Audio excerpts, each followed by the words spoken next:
జాబ్స్కి సంబంధించి ఎన్ని జాబ్స్ ఉంటాయి అని అంటే ఇది సుమారుగా 6,000 నుంచి 7,000 మధ్యన ఈ పోస్టులు ఉంటాయి.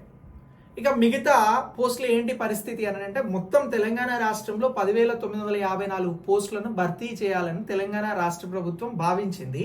దీనికి సంబంధించి రెవెన్యూ శాఖ ఆమోదం ఇచ్చింది, ఫినాన్షియల్ అప్రూవల్ వచ్చింది. ఈ ఫినాన్షియల్ అప్రూవల్ వచ్చి ఉన్నటువంటి పోస్టులు కాబట్టే తెలంగాణలో ముందుగా వచ్చేటువంటి పోస్టులు అని చెప్పేసి మనం ఇక్కడ మాట్లాడడం జరుగుతూ ఉంది. ఇది ఒక అంశం.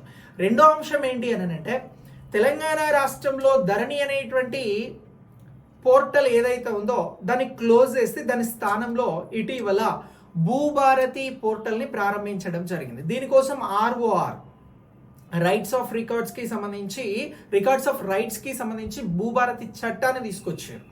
ఈ చట్టం ద్వారా ఇప్పుడు భూభారతి పోర్టల్ అనేది ప్రారంభమైంది.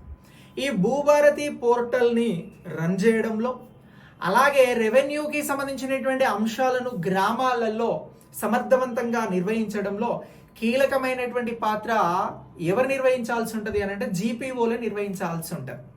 అందుకోసమే ప్రభుత్వం ఇక్కడ ఒక క్యాబినెట్ సమావేశంని ఏర్పాటు చేసి వెంటనే రెవెన్యూ శాఖ ఆమోదం తెలిపింది ఈ పోస్టులకి సంబంధించి.